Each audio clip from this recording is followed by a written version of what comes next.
Kozhikode VFSൽ visa stamp ചെയ്യാൻ പോയപ്പോൾ എനിക്കുണ്ടായ അനുഭവങ്ങളാണ് ഞാൻ ഈ വീഡിയോയിൽ പറയുന്നത്. VFS സൈറ്റിൽ നിന്ന് എടുത്ത അപ്പോയിൻമെൻറ്റ് ലെറ്ററിൽ നമ്മൾ കറക്റ്റ് ടൈമും കാര്യങ്ങളൊക്കെ കൊടുത്തിട്ടുണ്ടാകും. അതിനൊരു 15 മിനിറ്റ് മുന്നേ ആയിട്ട് അവിടെ എത്തണം. കോഴിക്കോട് VFS വരുന്നത് ഹൈലൈറ്റ് മോളിൻ്റെ അടുത്ത് തന്നെയായിട്ടാണ്. ഞങ്ങൾ 3 പേരുടെ വിസ സ്റ്റാമ്പ് ചെയ്യാനാണ് കൊടുത്തിട്ടുണ്ടായിരുന്നത്. എൻ്റേതും 2 കുട്ടികളുടെയും വിസയാണ് സ്റ്റാമ്പ് ചെയ്യാൻ കൊടുത്തിട്ടുണ്ടായിരുന്നത്. അവിടെ 6 വയസ്സിന് താഴെയുള്ള കുട്ടികളെ ഉള്ളിലേക്ക് കയറേണ്ടതില്ല. അവരുടെ ഫിംഗർ പ്രിൻ്റ് ആവശ്യമില്ല ആക്ച്വലി. അതുകൊണ്ട് തന്നെ 6 വയസ്സിന് മുകളിലുള്ള കുട്ടികളെ മാത്രം കൊണ്ടുപോയാൽ മതി. അവരുടെ ഫിംഗർ പ്രിൻ്റ് മാത്രമേ ആവശ്യമുള്ളൂ. അപ്പം കുറേ ടൈം എടുക്കുന്ന പ്രോസസ്സ് ആയത് കാരണം കുട്ടികളെ കൊണ്ടുപോകുമ്പം ചെറിയ മക്കളൊക്കെ ആകുമ്പം കുറച്ച് ബുദ്ധിമുട്ടായിരിക്കും. അതുകൊണ്ട് 6 വയസ്സിന് മുകളിലുള്ള കുട്ടികളെ മാത്രം ആവശ്യമുള്ളൂ ഉള്ളിലേക്ക്. നമ്മൾ VFSൻ്റെ സൈറ്റ് കയറി അപ്പോയിൻമെൻറ്റ് എടുത്തിട്ട് ആ കറക്റ്റ് അപ്പോയിൻമെൻറ്റ് ടൈമിൻ്റെ ഒരു 10 മിനിറ്റ് മുന്നേ ആയിട്ട് ഇവിടെ എത്തണം. എന്നിട്ട് ഇവിടെ ക്യൂ നിൽക്കുക വേണ്ടത്. അവിടെ സെക്യൂരിറ്റി ഉണ്ടാവും. അവർ നമ്മൾ അപ്പോയിൻമെൻറ്റ് ടൈമും അപ്പോയിൻമെൻറ്റ് ലെറ്റർ നോക്കിയിട്ട് നമ്മൾ അകത്തേക്ക് കയറ്റുള്ളൂ. നമ്മൾ ടൈം ആവുന്ന സമയത്ത് അവർ ഉള്ളിലേക്ക് കയറ്റി വിടും. ഉള്ളിൽ തന്നെ ഡോറിൻ്റെ അടുത്തായിട്ട് തന്നെ നമ്മൾ ചെക്കിങ്ങും ഉണ്ട്. മൊത്തം ചെക്ക് ചെയ്ത് ബാഗും ചെക്ക് ചെയ്തിട്ടേ ഉള്ളിലേക്ക് കയറ്റി വിടുന്നുള്ളൂ.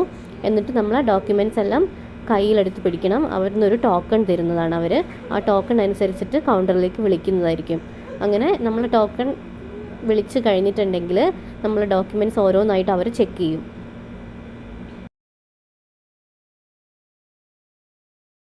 വിസ സ്റ്റാമ്പിങ്ങിന് ആ കൗണ്ടറിൽ ചോദിക്കുന്ന ഡോക്യുമെൻറ്റ്സ് എന്തൊക്കെയാണെന്ന് നമുക്ക് നോക്കാം. ആദ്യം തന്നെ അപ്പോയിൻമെൻറ്റ് ലെറ്റർ വേണം. പിന്നെ അപ്ലിക്കൻറ്റിൻ്റെ ഒറിജിനൽ പാസ്പോർട്ട്, ആരുടെയാണോ അപ്ലൈ ചെയ്യുന്നത് അവരുടെയൊക്കെ ഏതൊക്കെ മെമ്പേഴ്സിൻ്റെയാണോ അവരുടെയൊക്കെ ഒറിജിനൽ പാസ്പോർട്ട് വേണം. പിന്നെ പാസ്പോർട്ട് സൈസ് ഫോട്ടോ വേണം. പിന്നെ സൗദിയിൽ നിന്ന് നമുക്ക് വിസയ്ക്ക് വേണ്ടി അപ്ലൈ ചെയ്തപ്പോൾ കിട്ടിയ വിസ ഡോക്യുമെൻറ്റിൻ്റെ ആ പേപ്പറിൻ്റെ പ്രിൻ്റ് ഔട്ട് വേണം. പിന്നെ നമ്മൾ ആരാണ് ഇൻവൈറ്റ് ചെയ്യുന്നത്, സ്പോൺസറെ പാസ്പോർട്ടിൻ്റെ കോപ്പി വേണം. ഫസ്റ്റ് പേജും ലാസ്റ്റ് പേജും വേണം. പിന്നെ അവരുടെ തന്നെ ഇക്കാമേൻ്റെ കോപ്പിയും വേണം. പിന്നെ ലാസ്റ്റായിട്ട് അവർ ചോദിക്കുന്നത് റിലേഷൻഷിപ്പ് പ്രൂഫ് ഡോക്യുമെൻ്റാണ്. ഈ പറയുന്ന ഡോക്യുമെൻറ്റ് പാസ്പോർട്ടിൽ ഇല്ലയെന്നുണ്ടെങ്കിൽ മാത്രമേ റിലേഷൻഷിപ്പ് പ്രൂഫ് ഡോക്യുമെൻ്റ് ആയിട്ട് വേറെ തന്നെ കാണിക്കേണ്ടതുള്ളൂ. പാസ്പോർട്ടിൽ എൻ്റെ കേസ് പറയുകയാണെന്നുണ്ടെങ്കിൽ ഹസ്ബൻഡിൻ്റെ പാസ്പോർട്ടിൽ എൻ്റെ പേരുണ്ടായിരുന്നില്ല, വൈഫിൻ്റെ പേരുണ്ടായിരുന്നില്ല. പക്ഷേ വൈഫിൻ്റെ പാസ്പോർട്ടിൽ ഹസ്ബൻഡിൻ്റെ പേരുണ്ടായിരുന്നു. പക്ഷേ 2 പേരെ പാസ്പോർട്ടിലും 2 പേരെ പേരും ഉണ്ടായിരിക്കണമെന്ന് നിർബന്ധമാണ്. അങ്ങനെ 2 പേരെ പാസ്പോർട്ടിലും പേരില്ല എന്നുണ്ടെങ്കിൽ സൗദി എംബസീൻ്റെ അറ്റസ്റ്റേഷനുള്ള മാരേജ് സർട്ടിഫിക്കറ്റ് അവിടെ കാണിച്ചു കൊടുത്താൽ മതി. അത് അവർ ഒറിജിനലും ചോദിക്കുന്നുണ്ട്, അതിൻ്റെ കോപ്പിയും വാങ്ങി വെക്കുന്നുണ്ട്. എന്നിട്ട് അതിൻ്റെ ഒറിജിനൽ സർട്ടിഫിക്കറ്റ് നമുക്ക് തിരിച്ചു തരുന്നതായിരിക്കും. ഞങ്ങൾ സൗദി എംബസി അറ്റസ്റ്റേഷൻ മാരേജ് സർട്ടിഫിക്കറ്റിന് ചെയ്തിട്ടുണ്ടായിരുന്നത് ട്രാവൽസിൽ കൊടുത്തിട്ടായിരുന്നു. പക്ഷേ ഇപ്പം അങ്ങനെ ട്രാവൽസിൽ വാങ്ങിക്കാൻ പാടില്ല എന്ന് റൂള് വന്നിട്ടുണ്ട്. ഇപ്പോൾ VFS വഴി തന്നെയാണ് ഇത് ചെയ്യുന്നത്. VFSൽ ഇത് ചെയ്യുന്ന പോലെ തന്നെ നമ്മൾ സ്റ്റാമ്പ് ചെയ്യാൻ കൊടുക്കുന്ന പോലെ തന്നെ അപ്പോയിൻമെൻറ്റ് എടുത്തിട്ട് വേണം സർട്ടിഫിക്കറ്റ് അറ്റസ്റ്റേഷനും ചെയ്യുന്നത്. ഇത്രയും ഡോക്യുമെൻറ്റ്സാണ് നമുക്ക് അവിടേക്ക് ആവശ്യമുള്ളത്. പിന്നെ എന്തെങ്കിലും ഡോക്യുമെൻറ്റിൻ്റെ കോപ്പി ആവശ്യമുണ്ടെന്ന് പറയുകയാണെങ്കിൽ ഇതിൻ്റെ തൊട്ട് അടുത്ത് തന്നെയായിട്ട് ഇതിൻ്റെ ലെഫ്റ്റ് സൈഡിൽ തന്നെയായിട്ട് ഒരു ചെറിയൊരു ട്രാവൽസ് വരുന്നുണ്ട്. നമുക്ക് അവിടുന്ന് ഫോട്ടോസ്റ്റാറ്റൊക്കെ എടുക്കാൻ പറ്റുന്നതാണ്. എൻ്റെ കേസിൽ ഈ ഡോക്യുമെൻറ്റ്സ് എല്ലാം കറക്റ്റ് ആയിരുന്നെങ്കിലും പാസ്പോർട്ടിൽ ചെറിയൊരു പ്രശ്നം പറ്റിയിട്ട് കുറച്ചൊന്ന് കറങ്ങിപ്പോയി. പാസ്പോർട്ടിൽ വിസേൻ്റെ ഡേറ്റ്, സ്റ്റാമ്പ് ചെയ്തിട്ടുള്ള ഡേറ്റ്, എൻഡ് ചെയ്യുന്ന ഡേറ്റ് ഒരു 3 ഡേയ്സും കൂടി ബാക്കി ഉണ്ടായിരുന്നു. അതുകൊണ്ട് അത് ക്യാൻസൽ ചെയ്യാതെ അവിടെ അപ്ലൈ ചെയ്യാൻ പറ്റില്ല എന്ന് പറഞ്ഞു. അപ്പോൾ അത് വേറെ പുറത്ത് ട്രാവൽസിൽ കൊടുത്തിട്ട് തന്നെ ക്യാൻസൽ ചെയ്തിട്ട് വരാൻ പറഞ്ഞു. അപ്പോൾ നമ്മൾ ആദ്യം തന്നെ വിളിച്ചു നോക്കി. ഇത് കുറച്ച് പേര് കേട്ട് ആ ട്രാവൽസിലൊക്കെ വിളിച്ചു നോക്കി. അപ്പോൾ അവരെല്ലാം പറഞ്ഞത് ഒരു 10 ഡേയ്സ് പിടിക്കും ഇത് ക്യാൻസൽ ചെയ്ത് വരണമെങ്കിൽ. നമ്മൾ വിസ സ്റ്റാമ്പ് ചെയ്യാൻ പണ്ട് ട്രാവൽസിന് എങ്ങനെ കൊടുത്തിരുന്നു അതുപോലെ തന്നെ സ്റ്റാമ്പ് ചെയ്യുന്ന പോലെ തന്നെ ഇത് ക്യാൻസൽ ചെയ്യാനും അതേപോലെ അപ്ലൈ ചെയ്തിട്ട് അവിടെ മുംബൈയിൽ പോയിട്ട് തിരിച്ച് അവർ അയച്ചത് കിട്ടണം എന്ന് പറഞ്ഞു. അപ്പം 10 ഡേയ്സ് പിടിക്കുമെന്ന് പറഞ്ഞു. അങ്ങനെ ഏതാണ്ട് 1-2 മണിക്കൂർ ഇതിൻ്റെ പിന്നാലെ തന്നെയായിരുന്നു. ഇത് ക്യാൻസൽ ചെയ്ത് കിട്ടാൻ വേണ്ടിയിട്ട് ഒരു ട്രാവൽസും എടുക്കുന്നുണ്ടായിരുന്നില്ല. ഒരു ദിവസം കൊണ്ട് പെട്ടെന്ന് ചെയ്തു തരുന്ന ഒരു ട്രാവൽസും ഉണ്ടായിരുന്നില്ല. അവിടുത്തെ കുറേ സ്റ്റാഫിൻ്റെ അടുത്തെല്ലാം ചോദിച്ചു. അവരെല്ലാവരും ഒന്നും ഹെൽപ്പ് ചെയ്യുന്നുണ്ടായിരുന്നില്ല. എവിടെ കൊടുത്താലും അത് ചെയ്ത് കിട്ടുക എന്നുള്ളത് അവർ പറഞ്ഞിരുന്നുണ്ടായിരുന്നില്ല. അവർക്ക് അറിയാമെങ്കിലും ഒരു ട്രാവൽസിൻ്റെ പേര് അവർ സജസ്റ്റ് ചെയ്യുന്നുണ്ടായിരുന്നില്ല. അങ്ങനെ അവിടെ നിൽക്കുന്ന ഒരാൾ എന്നോട് പറഞ്ഞു തൊട്ടടുത്ത് തന്നെയായിട്ടൊരു ട്രാവൽസ് ഉണ്ട്, അവിടെ ഒന്ന് പോയി അന്വേഷിച്ച് നോക്കും, അവിടെ ചെയ്തത് കിട്ടാൻ ചാൻസ് ഉണ്ടെന്ന് പറഞ്ഞു.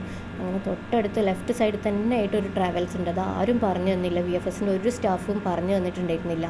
അങ്ങനെ അവിടെ പോയി അന്വേഷിച്ചപ്പം അവിടെ പെർ പാസ്പോർട്ടിന് 100 റുപ്പീസ് വെച്ചിട്ട് അവർ ക്യാൻസൽ ചെയ്ത് അപ്പം തന്നെ തന്നു. അങ്ങനെ ഇവിടുന്ന് കിട്ടിയ ക്യാൻസൽ ചെയ്തെന്നുള്ള റിസീപ്റ്റും കൊണ്ട് ആ കൗണ്ടറിൽ തന്നെ തിരിച്ചു പോയി അവിടുന്ന് ഡോക്യുമെൻറ്റ്സ് എല്ലാം ഒന്നുകൂടി വെരിഫൈ ചെയ്ത് അവർ ഫസ്റ്റ് ഫ്ലോറിലേക്ക് പോകാൻ പറഞ്ഞു. അങ്ങനെ ഫസ്റ്റ് ഫ്ലോറിൽ പോയിട്ട് അവിടെ കുറച്ച് നേരം വെയിറ്റ് ചെയ്യണമായിരുന്നു. 1-2 മണിക്കൂർ വെയിറ്റ് ചെയ്യേണ്ടി വന്നു. എന്നിട്ട് നമ്മളെ പേര് വിളിക്കുന്ന സമയത്ത് കറസ്പോണ്ടിങ് ആയിട്ടുള്ള കൗണ്ടറിലേക്ക് പോകണം, റൂമിലേക്ക് പോകണം.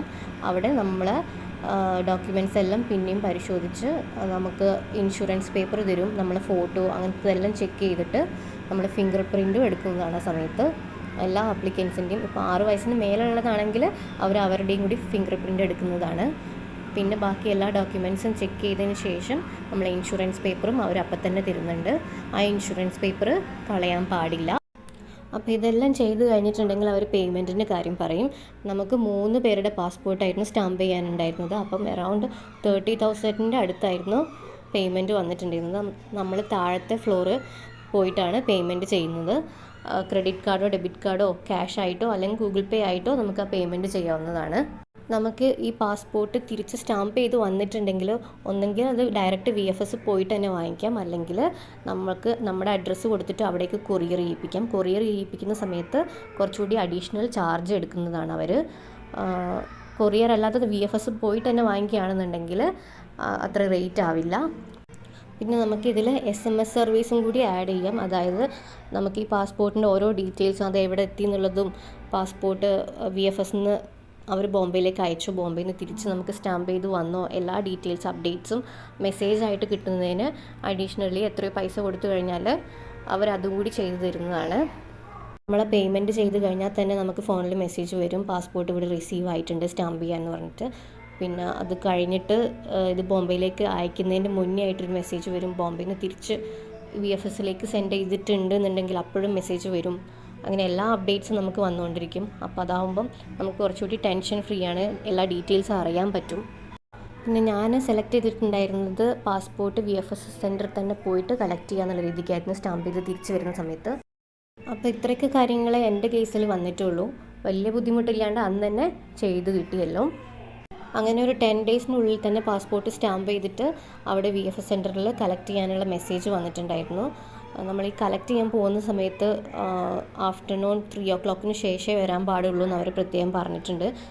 അപ്ലിക്കൻ്റ് ഡയറക്റ്റ് പോവുകയാണെങ്കിൽ വേറൊന്നും കൊണ്ടുപോകേണ്ട ആവശ്യമില്ല.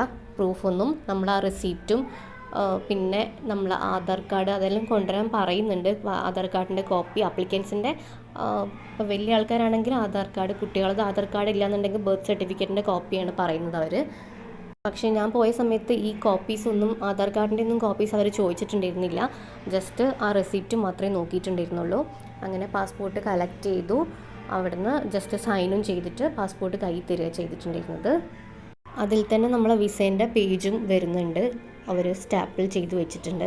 അതല്ലാതെ നമ്മൾ വേണമെങ്കിൽ ഇതിൻ്റെ സൈറ്റ് കയറിയിട്ട് നമുക്ക് വിസ പേജ് പ്രിൻ്റ് ഔട്ട് എടുത്ത് വെക്കാവുന്നതാണ്.